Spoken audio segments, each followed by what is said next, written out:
अल्लाह ने शायद आज आपको इस वीडियो तक किसी खास वजह से पहुंचाया है। अगर आपका कोई अपना इस दुनिया से जा चुका है, माँ बाप, भाई बहन या वो इंसान जिसकी कमी आज भी खामोशी में आपको रुला देती है, तो आज की इस वीडियो को आखिर तक जरूर देखिएगा, क्योंकि मुमकिन है ये सिर्फ एक वीडियो ना हो, बल्कि अल्लाह की तरफ से वो पैगाम हो जो आपके दिल तक पहुंचना जरूरी था। आज हम जानेंगे कि आपके वो प्यारे जो इस दुनिया से रुखसत हो गए, जन्नत में उनका पहला दिन कैसा था। क्या वो हमें याद करते हैं? क्या उन्हें सुकून मिला? और अल्लाह ने उनके लिए क्या तैयार कर रखा है? वीडियो के आखिर में मैं आपको एक ऐसी हकीकत बताऊंगा जो शायद आपके दिल को हिला दे, इसलिए वीडियो को स्किप मत कीजिएगा। एक लम्हे के लिए आंखें बंद कीजिए और उस इंसान को याद कीजिए जो कभी आपकी जिंदगी का सबसे खूबसूरत हिस्सा था, जिसकी आवाज, जिसकी हंसी, जिसकी दुआएं आज भी आपके दिल में जिंदा हैं। फिर एक दिन वो अचानक खामोश हो गया और आप सिर्फ उसकी यादों के साथ रह गए। लेकिन क्या आप जानते हैं कि मौत इख्तिताम नहीं, बल्कि एक नई जिंदगी की शुरुआत है। और अगर वो इंसान ईमान वाला था, अल्लाह से मोहब्बत करता था, तो उसके लिए मौत सबसे खूबसूरत सफर बन जाती है। हदीस में आता है कि जब एक नेक इंसान दुनिया छोड़ता है तो आसमान से रोशन चेहरों वाले फरिश्ते उतरते हैं। वो अपने साथ जन्नत का कफन और जन्नत की खुशबू लेकर आते हैं। फिर वो उस रूह से कहते हैं, ऐ पाक रूह, अल्लाह की रहमत और खुशी की तरफ निकला। सोचिए, जिस लम्हे हम रो रहे होते हैं, उसी लम्हे आसमान उस इंसान के इस्तकबाल की तैयारी कर रहा होता है। फिर आहिस्ता आहिस्ता उसकी रूह जिस्म से ऐसे निकलती है जैसे पानी का कतरा नरमी से बह जाता है। न कोई खौफ, न कोई तकलीफ, सिर्फ सुकून। इसके बाद फरिश्ते उस रूह को आसमानों की तरफ ले जाते हैं और हर आसमान पर फरिश्ते पूछते हैं, ये पाक रूह किसकी है?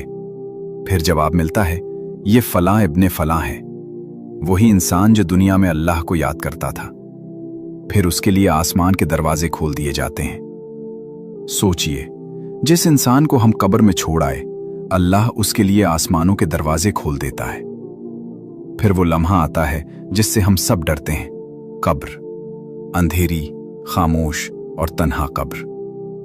लेकिन हदीस में आता है कि अगर इंसान नेक हो तो कब्र उसके लिए जन्नत के बागों में से एक बाग बन जाती है। कब्र रोशन कर दी जाती है, खुशबू से भर दी जाती है और उसके लिए जन्नत का दरवाजा खोल दिया जाता है। फिर उससे कहा जाता है, सुकून से सो जाओ, अल्लाह की रहमत तुम्हारा इंतजार कर रही है। हम समझते हैं कि हमारा प्यारा मिट्टी में चला गया, लेकिन हकीकत में वो अल्लाह की रहमत में चला जाता है। फिर जन्नत का पहला दिन शुरू होता है। वो इंसान जिसने दुनिया में दर्द देखे, बीमारियां देखी, परेशानियां बर्दाश्त की, अचानक ऐसी जगह आंख खोलता है जहां न कोई गम है, न कोई खौफ, न कोई आंसू, सिर्फ सुकून, सिर्फ नूर, सिर्फ रहमत। कुरान में अल्लाह फरमाता है कि वहां न कोई थकन होगी और न कोई दुख। सोचिए, आपका वो प्यारा जो दुनिया में तकलीफों से गुजरा, आज हमेशा के सुकून में है। जन्नत में फरिश्ते उसका इस्तकबाल करते हैं और कहते हैं, यही वो जन्नत है जिसका तुमसे वादा किया गया था। फिर उसके सामने ऐसी नेमतें लाई जाती हैं जिन्हें न किसी आंख ने देखा, न किसी कान ने सुना और न किसी दिल ने कभी सोचा। वो महल, वो नहरें, वो सुकून जिनका तसव्वुर भी इंसान नहीं कर सकता। और सबसे खूबसूरत बात यह है कि वहां कोई जुदाई नहीं, कोई मौत नहीं, कोई आंसू नहीं। लेकिन शायद आपके दिल में अभी भी एक सवाल है, क्या हमारे प्यारे हमें याद करते हैं? बहुत से उलमा ने अहादीस की रोशनी में बताया है कि नेक रूहें एक दूसरे से मिलती हैं, बातें करती हैं और अपने दुनिया वाले प्यारों के बारे में पूछती हैं। सोचिए, मुमकिन है आपका वो प्यारा आज भी आपका जिक्र करता हो, मुमकिन है वो आज भी आपकी दुआओं का इंतजार करता हो। इसीलिए जब आप उसके लिए दुआ करते हैं, सदका देते हैं या कुरान पढ़ते हैं, तो वो खुश होता है, क्योंकि आपकी मोहब्बत मौत के बाद भी खत्म नहीं होती। और फिर वो सबसे खूबसूरत लम्हा जिसका वादा अल्लाह ने किया है, अगर आप ईमान पर कायम रहे और नेक आमाल करते रहे, तो एक दिन अल्लाह आपको दोबारा उन लोगों से मिला देगा जिन्हें आपने खो दिया था। कुरान में अल्लाह फरमाता है कि ईमान वाले अपने नेक घर वालों के साथ जन्नत में इकट्ठे किए जाएंगे। सोचिए, वो मुलाकात कैसी होगी?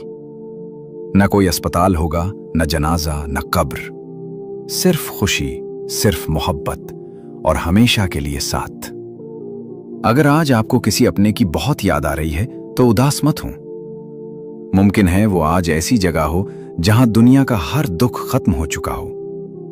बस उनके लिए दुआ कीजिए, सूरह फातिहा पढ़िए और सदका दीजिए, क्योंकि आपकी दुआ उन तक पहुंचती है और शायद आज भी कोई रूह आपकी एक दुआ का इंतजार कर रही हो। अल्लाह हमारे तमाम मरहूमीन की मग़फ़िरत फरमाए, उनकी कब्रों को जन्नत के बागों में से एक बाग बना दे और हमें भी ईमान के साथ जन्नत नसीब फरमाए। आमीन।